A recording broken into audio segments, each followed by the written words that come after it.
what do you see out of the Philadelphia Eagles and the Green Bay team? Because the Eagles all season, they've been up and down. I'm every game I feel bad for Carson Wentz because what we've talked about all day so far, that offensive line is not the offensive line that you guys had in the Super Bowl. There's some real holes there. What do you see in this weekend from that game? I think for me, what I see is that originally, you have a lot of injuries, and that can make a difference, a big difference. Even if the guy's hurt and he's still playing, like Lane Johnson, it's good he's coming back, but today you got to be 100%, because these guys that aren't hurt can make a big difference, and switching again from guard to tackle and back again makes a huge difference until you get in some kind of a rhythm. And then if you don't get the rhythm, again, Carson Wentz has a bad play. Okay, all right, fine. Now, the next time he passes, he's dead nuts on. The next time he passes, the third time he passes, the left guard breaks down, the right guard. All those things have to happen together. That one play that they make, because the guard missed it or the center missed it or whatever it is, it makes a big difference. And I think that the Eagles are struggling with that. I think last week the defense played as good or better than they have all year against a darn good team. And it really helped them because they stopped them twice on within the 5-yard line at the beginning of the game. It would be, before it would have been 14-0. It makes a difference. Yeah. The offense is fluttering, the timing, the passing, everything is just helter skelter, and they got to decide when they're going to make it all doing the same thing so that everybody benefits by it. Yeah, I think I key in on one thing, Mike, one word he used, which is rhythm. And when you watch the Eagles offense, there's no rhythm to it at all. They look confused.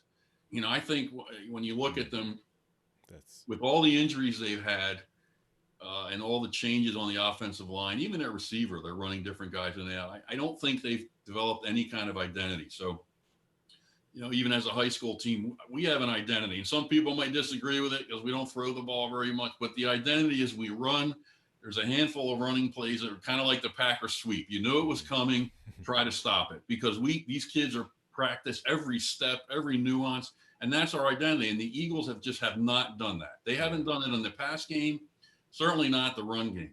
And with the line the way they are, and really the lack of, pass protection that you can rely on, it just seems to me, and they've actually run pretty well. Seattle stopped it, but other than that, they've run pretty well. But I think that's where their identity needs to be. It may be too late, but I think they could have had a running identity this year easier if they would have just stuck with that and built everything around the run. And then maybe you get some play action, you get some passing off of that. Because the coming out and throwing the first series, they were 1st and 5 with a penalty.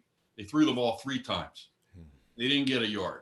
And that's kind of been, and now that throws you off balance. That's kind of been where they are all year. And to Mike's point, there's just no rhythm. And to me, the way you build rhythm, unless your passing game is that finely honed and tuned, which I think with their line, it's not going to be, the way you build some rhythm is through the running game. You can build a rhythm through that and then pass off of it. And whether they go with that this week a little bit, because the Packers, you can run on us. Miles Sanders can run.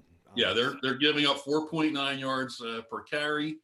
We saw what Chicago did early, and if you can run the ball and keep Aaron Rodgers off the field, then maybe the Eagles have a chance. And in fact, the Eagles were pretty good underdogs last year and beat the Packers with that philosophy. Yeah. So I think that's where they're going to have to go Sunday to have any chance to win this game. Otherwise, it's going to be a blowout because their defense, as well as they play, they get tired out. I mean, if they're on the field too much, they kind of tire. and they don't have a lot of depth, any depth at linebacker, and very little in the secondary. So that's kind of where they get hurt if they're on the field too much. Yeah.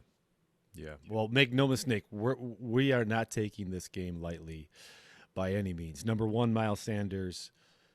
Number two, that defensive line is as good a defensive line as there is in the NFL. I mean, is Cox is Cox playing healthy right now?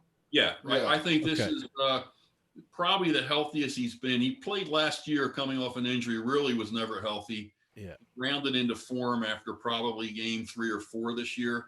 He's been pretty steady, and Barnett has come on.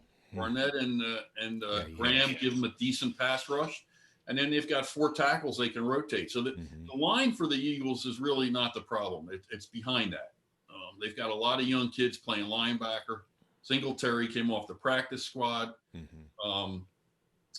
Trying to think of the other kid's name back there, but Riley's a kid that I think undrafted that is was hurt early, but they're getting better every week. So as Mike said, I think the defense, if they're not on the field too long, might be able to hold their own here, but their offense has just been very much a mess all year, and whether they can pull that together now or not, I don't know, but certainly going to have to run the ball against the Packers to beat them.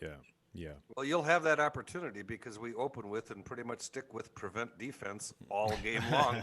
So you will have the opportunity to run. The question here in Philly is Eric knows if he's been watching the news and everything is whether Doug Peterson will run the ball. He's very much a pass-oriented coach. We always thought back when they won the Super Bowl, I always called Frank Wright, Doug had a little guy on his one shoulder telling him throw the ball, and Wright was on the other shoulder whispering in his ear to run it. I always felt that. And since he's gone, he really has kind of gone back to the pass first offense, and it just hasn't worked. It really didn't work last year, and it's not working this year. Yeah. So hopefully he does see this, and he watches a lot of film, and they come out and they run the ball a little bit. Yeah. Well, I am expecting a heck of a fight between the lines. I don't know how your secondary is going to keep up with Aaron Rodgers and the rhythm that he's been in. I hope the Packers keep it up. I don't want to disrespect you guys coming on the show and saying that we are going to really put the hammer down on Philadelphia, because no game can we take lightly right now, because we've seen both sides of the Green Bay Packers, Eric. So I don't know what your thoughts are on the game. Well, I think that we've played really only one good game at home this year. Not having fans certainly changes things around. It gives opposing teams the benefit of not having to deal with a crowd. And I don't take this is a team that beat us last year.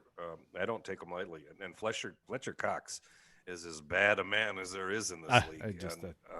Without a doubt. Well, I think one interesting thing with the Eagles this year is Darius Slay is going to draw Davante Adams. Now, Darius Slay he didn't do a bad job sticking with Metcalf, but Metcalf was too big and strong and got all those 50-50 balls. I think he'll do better against Adams. Adams is not as fast as Metcalf, and he's not as big, and he's the type of player that Darius Slay may be able to stick with and cover. The issue is going to be the other guys. Yeah. Well, Slay's very familiar with Adams. I mean, they played exactly. They've done well. Can the Eagles cover their other receivers and put any pressure on Aaron Rodgers? I mean, that defensively is going to come down to that. I don't think they're going to run the ball that well on the Eagles, but it's the other receivers and the tight end. The tight ends have killed the Eagles most of this year. Tanyan has really come on. Looks like he's got some talent at tight end. So that's going to be the issue. If they can take Adams out of the game a little bit, they've got a chance, and run the football. That's got to be the game plan for the Eagles on Sunday, I think. Yeah.